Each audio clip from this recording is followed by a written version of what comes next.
है बच्चों, आज आप लोगों के बीच में 10वीं वर्ग की जो गणित होती है उसको लेकर आया हूँ। प्रकाशन है teach your self mathematics for class 10th, तो इसको लेकर आया हूँ आपके बीच।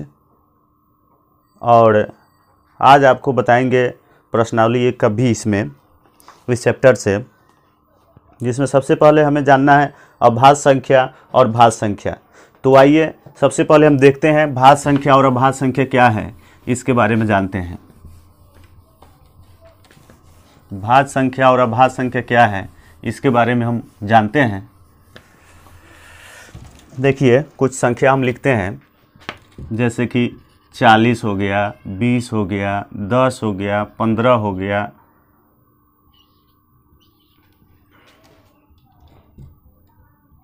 12 हो गया। चलिए इसमें आप देखिए किस किस संख्या से भाग लग जाएगा, इसमें किस किस संख्या से भाग लग जाएगा।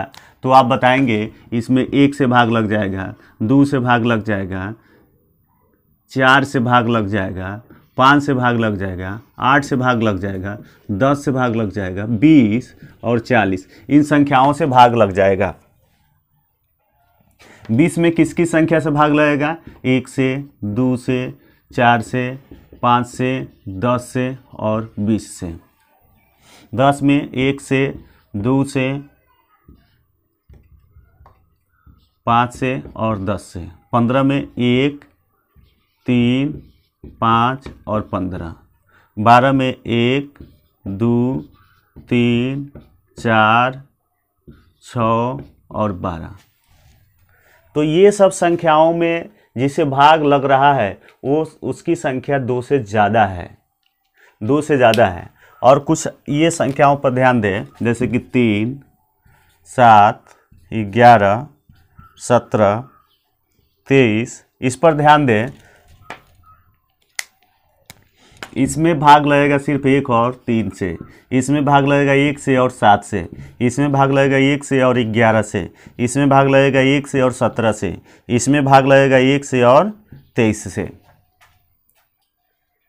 तो एक तरफ 2 तरह की आपके सामने कुछ संख्याओं का उदाहरण आपके सामने रखा गया है। एक ये वाला है और एक ये वाला है, एक ये वाला है और एक ये वाला है। इसके 2 से ज़्यादा गुणनखंड है, इसके 2 से ज़्यादा गुणनखंड है, 2 से ज़्यादा गुणनखंड है, इसके 2 से ज़्यादा गुणनखंड है। तो ये संख्याएं कहलाएंगे, ये संख्याएं हैं, ये संख्या कहलाएंगे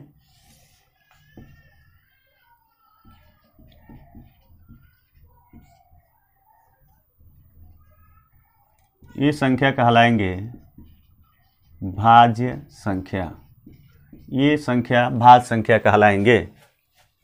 और एक दूसरे तरफ आप देख रहे हैं जहाँ 3 है, 7 है, 11 है, 17 है और 23 है, तो उसको देखिए इसके मात्र 2 गुणनखंड है। एक तो स्वयं से भाग लग रहा है और एक 1 से भाग लग रहा है। एक स्वयं से भाग लग रहा है, एक 1 से विभाजित हो रहा है। एक स्वयं से विभाजित हो रहा है, एक 1 से विभाजित हो रहा है। एक 17 से विभाजित हो रहा है, एक मतलब स्वयं से विभाजित हो रहा है, एक 1 से विभाजित हो रहा है।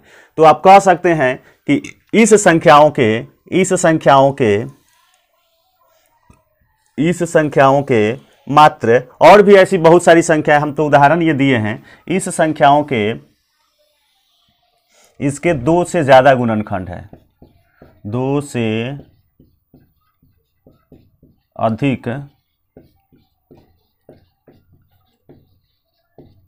गुणनखंड है, 2 से अधिक गुणनखंड है और इसके मात्र 2 गुणनखंड है।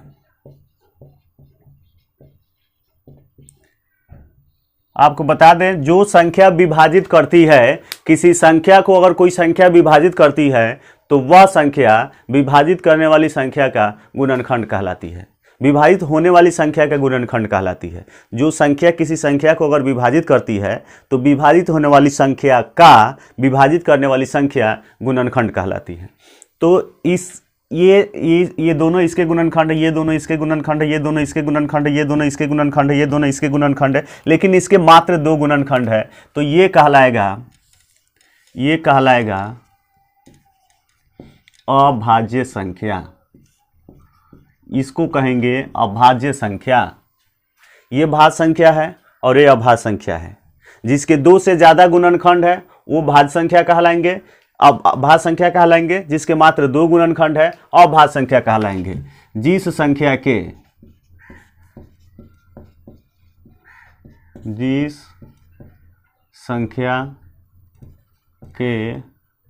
मात्र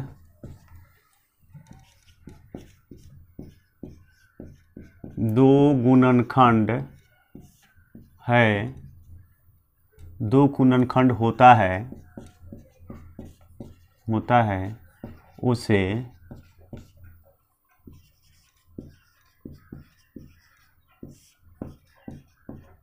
अभाज्य संख्या कहते हैं, उसे अभाज्य संख्या कहते हैं।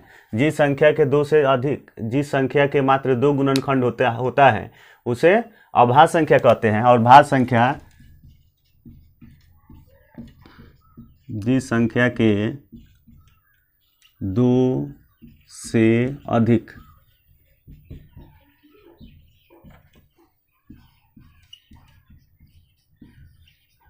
गुणनखंड होता है उसे भाज्य संख्या कहते हैं। तो हमें पूरा विश्वास है कि भाज्य और अभाज्य में आपको फर्क समझ में आया होगा। ये जिसके मात्र 2 से ज़्यादा गुणनखंड है वो भाज्य संख्या कहलाएगी। जिसके मात्र 2 गुणनखंड है अभाज्य संख्या कहलाएगी। किसी भी संख्या का सबसे बड़ा गुणनखंड, किसी भी संख्या का सबसे बड़ा गुणनखंड, जैसे 40 का सबसे बड़ा गुणनखंड 40, 20 का सबसे बड़ा गुणनखंड 20, 10 का सबसे बड़ा गुणनखंड 10, 15 का सबसे बड़ा गुणनखंड 15, 12 का सबसे बड़ा गुणनखंड 12, 3 का सबसे बड़ा गुणनखंड 3, 7 का सबसे बड़ा गुणनखंड 7, 11 का सबसे बड़ा गुणनखंड 11, 17 का सबसे बड़ा गुणनखंड 17। तो इस प्रकार आप कह सकते हैं किसी भी संख्या का सबसे बड़ा गुणनखंड स्वयं संख्या होती है। ये बात समझ में आई? किसी भी संख्या का सबसे बड़ा गुणनखंड स्वयं संख्या होती है। और सबसे छोटा गुणनखंड 1 होता है। देख लीजिए, इस सब का भी 1 जो है सबका गुणनखंड है। एक ही ऐसी संख्या है जो सबका गुणनखंड होता है। देख लीजिए, 1 जो है सबका गुणनखंड है, 1 जो है सभी संख्याओं का गुणनखंड है। तो ये था अभाज्य संख्या, ये था भाज्य संख्या। तो और एक की बात करें तो 1 न तो भाज्य है और न ही अभाज्य है। 1 न तो भाज्य है और न ही अभाज्य है। ये बात क्लियर हो गई। अब आगे बढ़ते हैं। सम संख्या। सम संख्या, जिस संख्या में 2 से भाग लगता है उसको सम संख्या कहते हैं। जिस संख्या में 2 से भाग लगता है उसे सम संख्या कहते हैं। और जिस संख्या में 2 से भाग नहीं लगता है उसे विषम संख्या कहते हैं। जिस संख्या में 2 से भाग नहीं लगता है उसे विषम संख्या कहते हैं। जैसे सम संख्या देख लिया जाए। सम संख्या जिस संख्या में 2 से पूर्णतः भाग लगता है उसे सम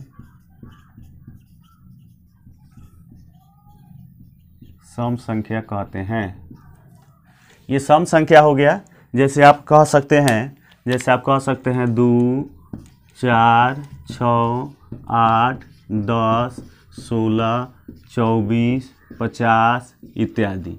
इन सभी में 2 से भाग लग जाएगा, इसलिए ये सभी सम संख्या है। ये सभी सम संख्या है। और विषम संख्या को देखा जाए, जिस संख्या में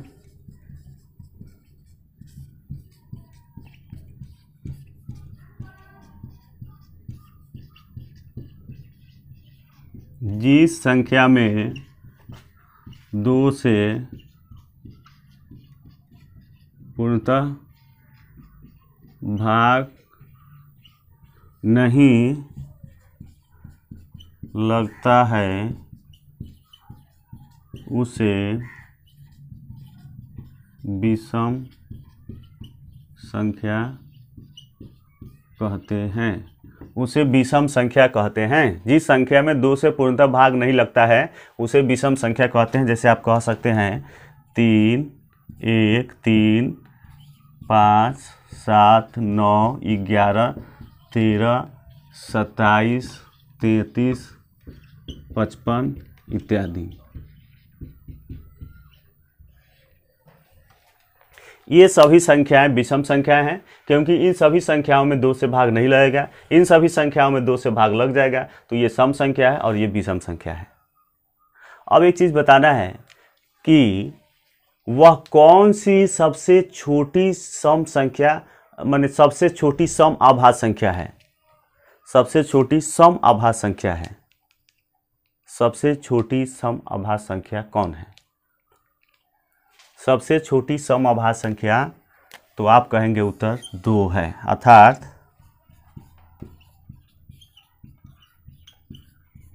सबसे छोटी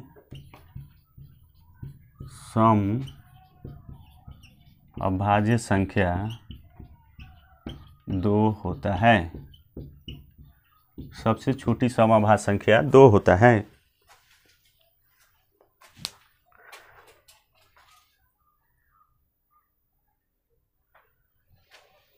सबसे छोटी सम अभाज्य संख्या 2 होता है। अब आते हैं सह अभाज्य संख्या पर। सह अभाज्य संख्या पर बात कर लेते हैं। सह अभाज्य संख्या पर बात कर लेते हैं। आप इस चैनल पर अगर नए हों तो प्लीज़ इस चैनल को सब्सक्राइब कर लें, क्योंकि 10वीं क्लास की गणित की पूरी पढ़ाई इस चैनल पर होने वाली है, और पूर्ण रूप से सरल तरीका से, सहज तरीका से, ताकि आप सबको समझ में आ जाए। तो इस चैनल को ज़रूर सब्सक्राइब कर लें, और अपना सुझाव अगर देना चाहें तो दे सकते हैं। अगर अभिभावक देख रहे हैं तो प्लीज़ आप लोग से भी आग्रह है कि इसको सब्सक्राइब कर लें। सह अभाज्य संख्या, सह अभाज्य संख्या, सह अभाज्य संख्या। देखिए, जैसे हम 15 और 16 की बात करते हैं, तो इसका मौसा निकालेंगे तो इसका एलसीएम होगा HCF। इसका HCF होगा कितना? तो निकालेंगे तो HCF 1 आएगा।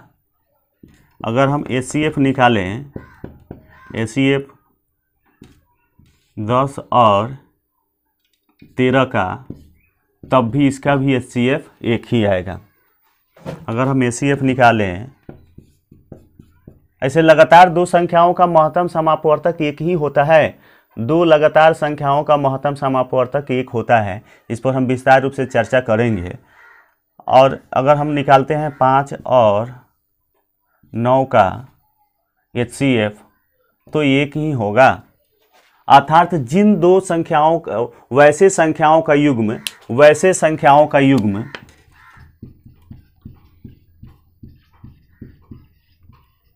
वैसे संख्याओं का युग्म जिसका मौसा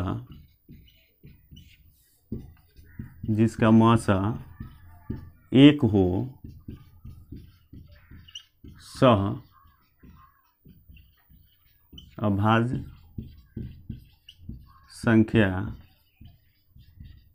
कहलाती है। सहअभाज्य संख्या कहलाती है। वैसे संख्याओं का युग्म जिसका मौसा 1 हो, सहअभाज्य संख्याएं कहलाती है। तो ये युग्म मतलब जोड़ा होता है। युग्म मतलब जोड़ा होता है। तो ये और ये जोड़ा ही है। 2 संख्याओं का मौसा 1 आएगा, इसका मौसा 1 आएगा, इसका मौसा 1 आएगा। तो ये दोनों संख्याएं सहअभाज्य संख्या हैं। ये दोनों संख्याएं सहअभाज्य संख्या हैं। ये दोनों संख्याएं सहअभाज्य संख्या है। तो सहअभाज्य संख्याओं की संख्या मात्र इतना ही नहीं है। सहअभाज्य संख्याओं की संख्या बहुत हो सकता है। माने वैसे 2 संख्या जिसका मौसा 1 आएगा, वह दोनों संख्याएं सह अभाज्य संख्याएं कहलाएंगी एक दूसरे के। जिन दो संख्याओं का महसा 1 आएगा वह दोनों संख्याएं सह अभाज्य संख्याएं कहलाएगी।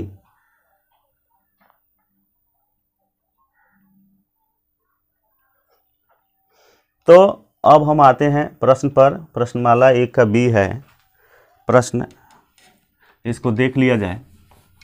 अब 1 के बी पर आते हैं हम लोग।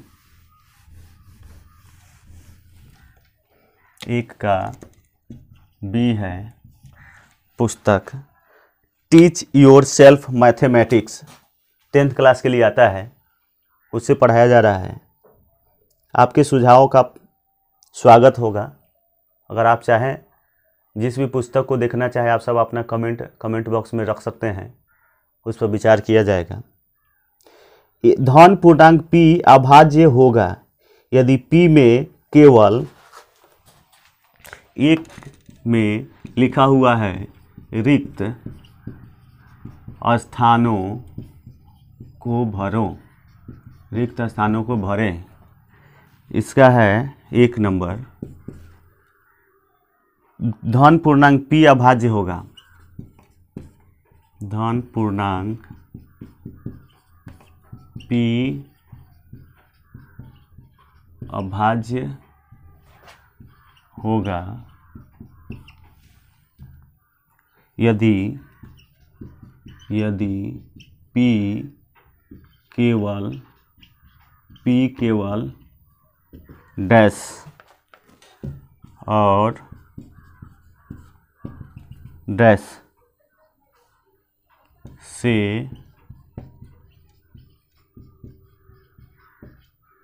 विभाजित होगा। तो आप इसका उत्तर बता सकते हैं, आप इसका उत्तर बता सकते हैं। अभी हम अभाज्य संख्याओं के बारे में बात कर रहे थे। धन पूर्णांक p एक अभाज्य संख्या होगा यदि p केवल अभाज्य संख्या p कब होगा? जब इसमें स्वयं से भाग लगेगा और 1 से भाग लगेगा। यदि p केवल 1 और स्वयं यानी p से विभाजित होगा तब होगा। स्वयं से, तो यह हमारे पास 2 उत्तर हो गए। p अभाज्य संख्या तभी होगा जो जब उसका एक गुणनखंड p होगा और एक गुणनखंड स्वयं होगा, यानी 1 और स्वयं से ही विभाजित होगा, वही संख्या अभाज्य संख्या कहलाती है।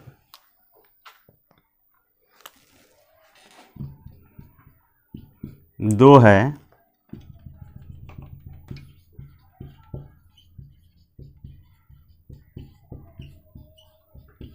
संख्याओं को अभाज्यों के गुणनफल के रूप में लिखा जा सकता है। अभाज्यों के गुणनफल के रूप में लिखा जा सकता है, लिखा जा सकता है। तो इसका उत्तर आप बताइए, इसका उत्तर आप बता सकते हैं, इसका उत्तर आप बताइए, बता सकते हैं। किसको अभाज्यों के किस संख्याओं को अभाज्यों के गुणनफल के रूप में लिखा जाता है? कैसी संख्याओं को अभाज्यों के गुणनफल के रूप में लिखा जाता है? कैसी संख्याओं को अभाज्यों के गुणनफल के रूप में लिखा जाता है, आप बताइए।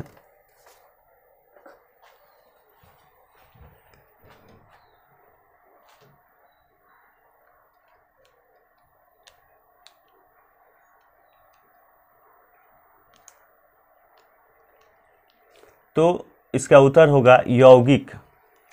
यौगिक यानी भाज्य संख्याओं को अभाज्य संख्या के गुणनफल के रूप में लिखा जा सकता है। भाज्य संख्याओं को, ये उत्तर हो गया, भाज्य संख्याओं को अभाज्य के गुणनफल के रूप में लिखा जा सकता है। जैसे आप लिख सकते हैं 40, तो 40 को तो हम लिख ही सकते हैं ना, 2 दूनी 4 5 20 दूनी 40, अभाज्य संख्याओं के गुणनफल के रूप में लिख लिए। एक भाज्य संख्या है यानी यौगिक भी कह सकते हैं इसको, भाज्य संख्या को ही यौगिक कहते हैं। और अभाज्य को रूढ़ कहते हैं। तो 40 को हम अभाज्य संख्याओं के गुणनफल के रूप में लिख रहे हैं ना, तो वह हो गया भाज्य संख्या यानी यौगिक होगा। यौगिक को अभाज्य संख्या के गुणनफल के रूप में लिखा जा सकता है। 2 पूर्णांक a और b, अब है 2 पूर्णांक a और b 3 नंबर में। 2 पूर्णांक a और b, 2 पूर्णांक a और b सह अभाज्य है। सह अभाज्य है तो HCF हायर कॉमन फैक्टर मतलब कि महत्तम समापवर्तक A B बराबर वाट, यानी कि रिक्त स्थान। क्या लिखाएगा इसमें, क्या लिखाएगा? अगर 2 पूर्णांक a और b सह अभाज्य है तो a और b का मासा कितना होगा? बोलिए, जल्दी से बोलिए। तो आप निश्चित रूप से कहेंगे कि सह अभाज्य संख्याओं का मासा 1 होता है सर। तो हाँ, सही आपने सोचा, इसका मासा 1 होता है। सह अभाज्य संख्याओं का मासा हमेशा 1 होता है, इसलिए a और b का मासा 1 होगा, क्योंकि ए बी सह अभाज्य संख्या है तो मासा उसका 1 ही होगा। इसका आंसर एक ये हो गया, एक ये हो गया, 2 नंबर का एक ये हो गया। अब 4 नंबर है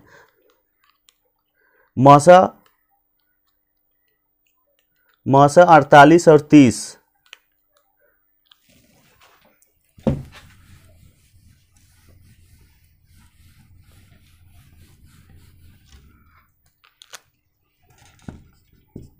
मासा 48 30 बराबर मासा, यहाँ क्या लिखाएगा? ई और ई बराबर है तो रिक्त स्थान में क्या लिखाएगा? रिक्त स्थान में क्या लिखाएगा ये बताना है। तो निश्चित रूप से मासा 2 संख्याओं का है, 30 और 48 का मासा, तो 30 और 48 के मासा के बराबर होगा। तो इसका उत्तर हो जाएगा 48, इसका उत्तर 48 हो जाएगा।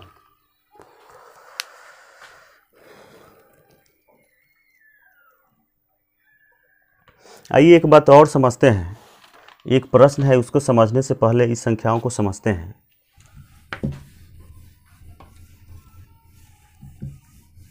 उससे पहले कुछ इसका अगला प्रश्न बनाया, उससे पहले एक चीज़ को समझते हैं। जैसे कि हम 40 और 30 2 संख्याएं आपके सामने रखें, तो आप बताइए 40 और 30 में 40 में कौन कौन संख्या से भाग लग जाएगा? तो आप कहेंगे सर 40 में 1 से भाग लग जाएगा, 2 से भाग लग जाएगा, 4 से लग जाएगा, 5 से, 8 से, 10 से, 20 से और 40 से। तो 40 में इन संख्याओं से भाग लगेगा। वहीं 30 में 1 से भाग लगेगा, 2 से भाग लगेगा, 3 से भाग लगेगा, 5 से, 6 से, उसके बाद 10 से, 15 से और 30 से भाग लगता है। हम समझ रहे हैं महत्तम समापवर्तक, हम समझ रहे हैं महत्तम समापवर्तक और लघुत्तम समापवर्तक। महत्तम समापवर्तक और लघुत्तम समापवर्तक को हम लोग देख रहे हैं। तो इसको देखा जाए, महत्तम समापवर्तक और लघुत्तम समापवर्तक को देखा जाए तो इस लघुत्तम समापवर्तक का अर्थ होता है, लघुत्तम समापवर्तक का अर्थ होता है, लघुत्तम समापवर्तक, लघुत्तम समापवर्त्य, लघुत्तम समापवर्त्य का मतलब होता है, लघुत्तम समापवर्त्य का मतलब होता है सबसे छोटा सर्वनिष्ठ, सबसे छोटा सर्वनिष्ठ गुणज, अपवर्त्य गुणज, जरा ध्यान दीजिएगा, अपवर्त्य को ही गुणज कहते हैं।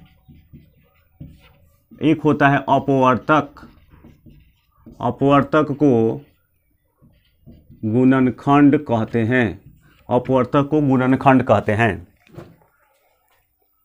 तो लघुत्तम समापवर्तक का अर्थ होता है, लघुत्तम समापवर्तक का अर्थ होता है सबसे छोटा सर्वनिष्ठ गुणज, यानी कि सबसे छोटा हो और सब में सम्मिलित हो, वही गुणज लघुत्तम समापवर्त होता है। और महत्तम समापवर्त,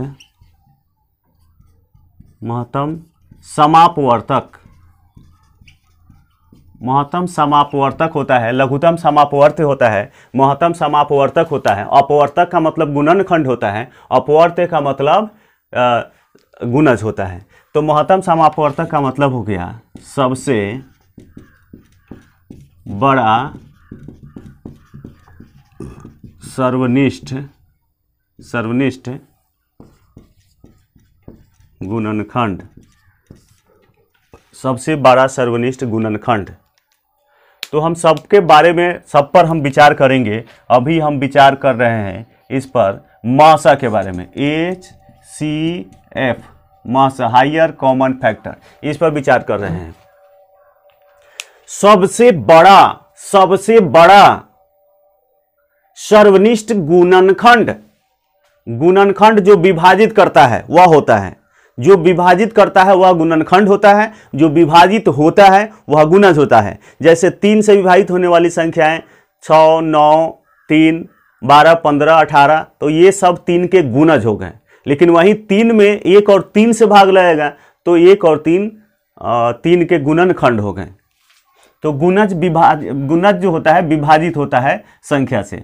तो हम निकाल रहे हैं HCF, तो HCF में सबसे बड़ा गुणनखंड को रखते हैं, HCF में सबसे बड़ा गुणनखंड को रखते हैं। सबसे बड़ा गुणनखंड कौन है? सबसे बड़ा गुणनखंड इसमें कौन है जो सब में होना चाहिए? एक तो इसमें भी है, इसमें भी है, 2 इसमें भी है, इसमें भी है, लेकिन इससे भी बड़ा क्या कोई है? 4 इसमें है तो इसमें नहीं है, 5 इसमें है तो इसमें है, क्या और भी है जो सब में है? 8 इसमें है तो इसमें नहीं है, 6 इसमें है तो इसमें नहीं है, 10 इसमें है तो इसमें भी है, 10 भी है, चलो 10 भी है, बाकी जो है ये सबसे बड़ा गुणनखंड दोनों में है। दोनों में ये 10 ही सबसे बड़ा गुणनखंड है जो मासा होगा। सबसे बड़ा गुणनखंड ही महसा होता है, सबसे बड़ा गुणनखंड सर्वनिष्ठ गुणनखंड ही महसा होता है। तो सबसे बड़ा सर्वनिष्ठ गुणनखंड यही ना हुआ, सर्वनिष्ठ।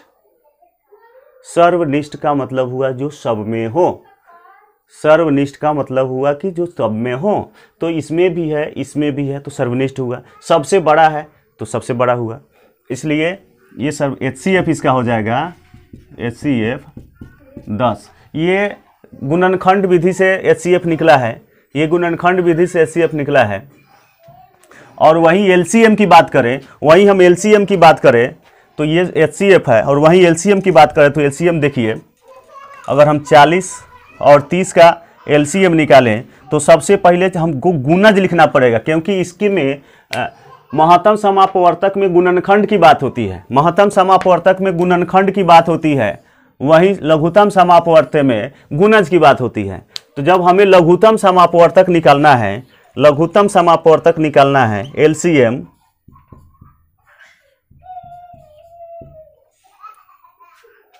लोअर कॉमन मल्टीप्लाई, तो हमें इसके गुणज को निकालना पड़ेगा, गुणज को लिखना पड़ेगा। तो गुणज को लिख रहे हैं 40, 40 से 40 में भाग लगेगा, 80 में भाग लग जाएगा, 120 में भाग लग जाएगा, 40 से 120, 40 चौका 100, 4 चौका 16, 160 है।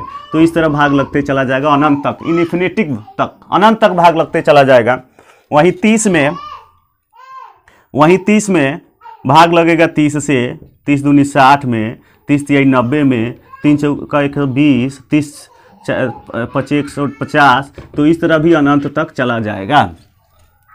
तो हमें इसमें देखना था, इसमें हमें देखना था सबसे बड़ा सर्वनिष्ठ गुणनखंड।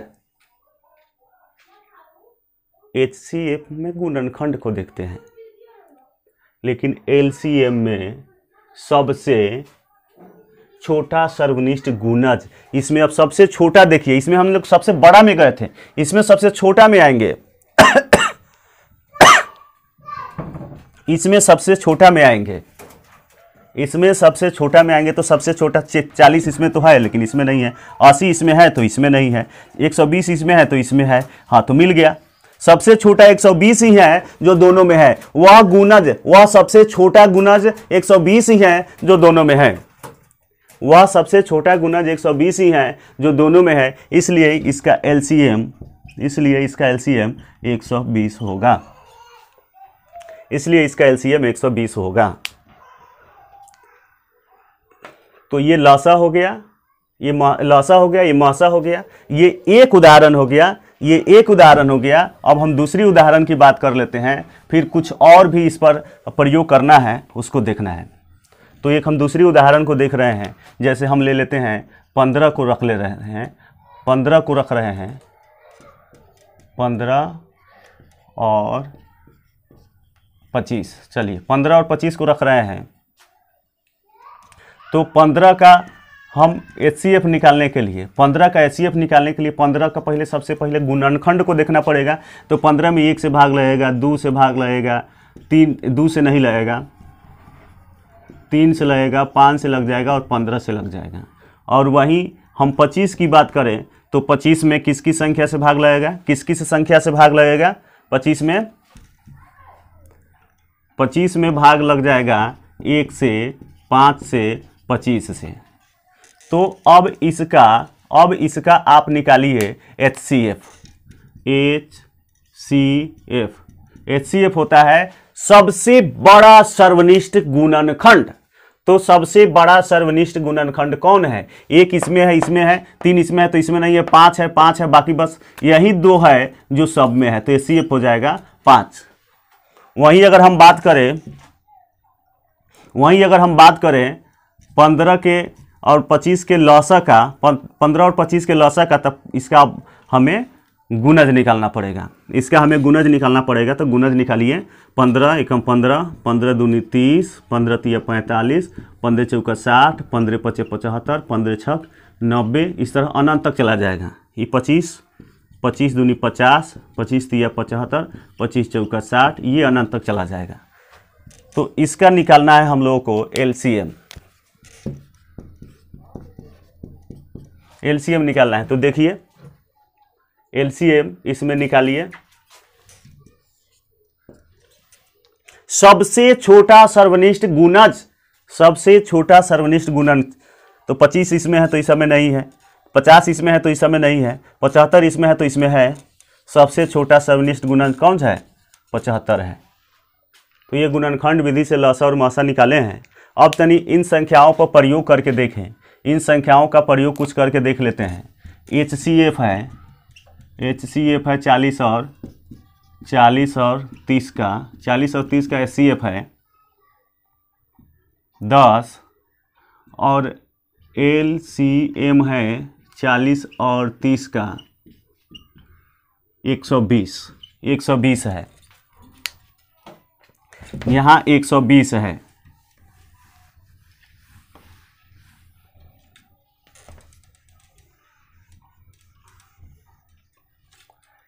तो थोड़ा हम संख्याओं से 40 से और 30 में गुना करते हैं। तो 4 तिहाई 12 और 2 को 0, 1200। एलसीएम गुने एचसीएफ, इसको गुना करते हैं 10 गुने 120 तो 1200।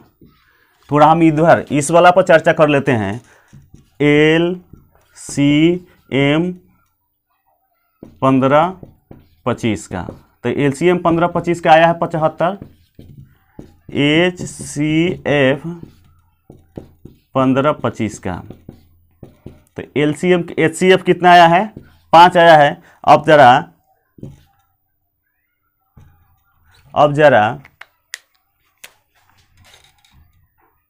जरा 15 गुने 25 का गुणनफल निकालिए। 25 पचे 15 पचे 75 के 5 हाथ में 7, अब 15 दूनी 30, 7 37। अब संख्या कौन कौन है? 15 और संख्या कौन कौन है? ये तो संख्या हो गया, दोनों संख्या का गुणनफल हो गया।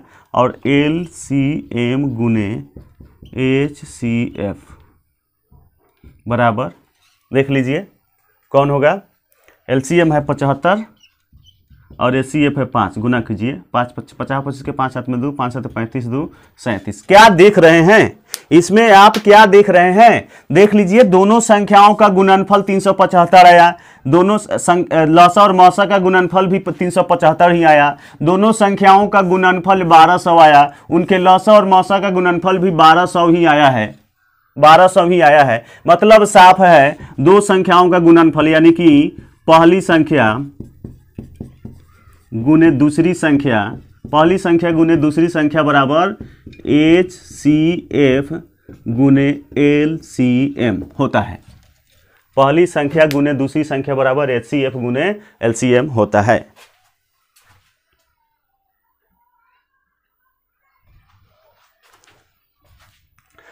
पहली संख्या गुने दूसरी संख्या बराबर HCF गुने LCM। देख लीजिए ना, दोनों संख्या को गुना किए तो 1200 आया, लसा और मौसा को गुना किए तो 1200 आया, दोनों संख्या को गुना किए तो 375 आया, उनके लसा और मौसा का गुणनफल किए तो 375 आया। मतलब साफ है कि दो संख्याओं का गुणनफल उनके लसा और मौसा के बराबर होता है। अब एक काम करते हैं, यहाँ अगर हम पहली संख्या निकालना चाहे पहली संख्या, तो पहली संख्या निकालेंगे तो यहाँ HCF गुने LCM के बटा में चला जाएगा दूसरी संख्या बटा में चला जाएगा। अगर दूसरी संख्या निकालेंगे तो HCF गुने LCM बटे, ये दूसरी संख्या निकाले हैं तो पहली संख्या बटा में चला जाएगा पहली संख्या। अगर हम HCF निकालते हैं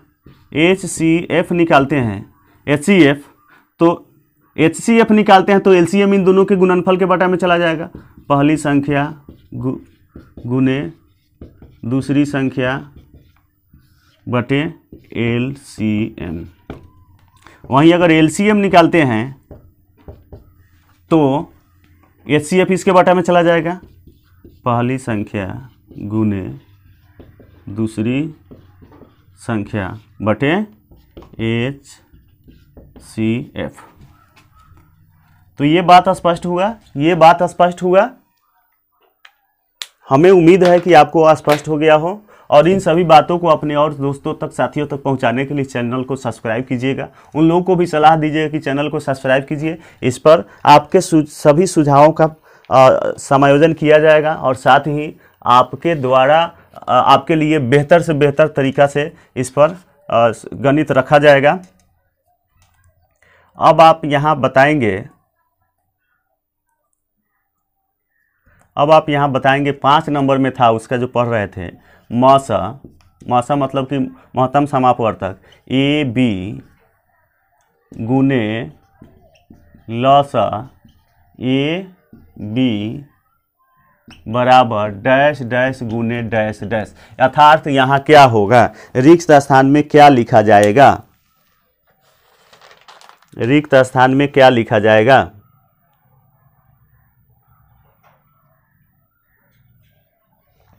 तो अभी तो देख रहे थे दो संख्याओं का मौसा और लौसा उनके संख्या के गुणनफल के बराबर होता है। ए और बी का मौसा और ये बी के लौसा का गुणनफल उन दोनों संख्याओं के गुणनफल के बराबर होगा। तो एक का ए होगा और एक बी होगा। ये बात समझ में आई होगी। तो ये था एक प्रश्नावली 1 के बी का 1 था और आगे कल देखेंगे 1 के बी का 1 नंबर प्रश्न समाप्त हुआ। इसके और भी आगे के जो प्रश्न हैं इस पर कल विचार करेंगे। तब तक आज आपसे विदा लेता हूं। धन्यवाद।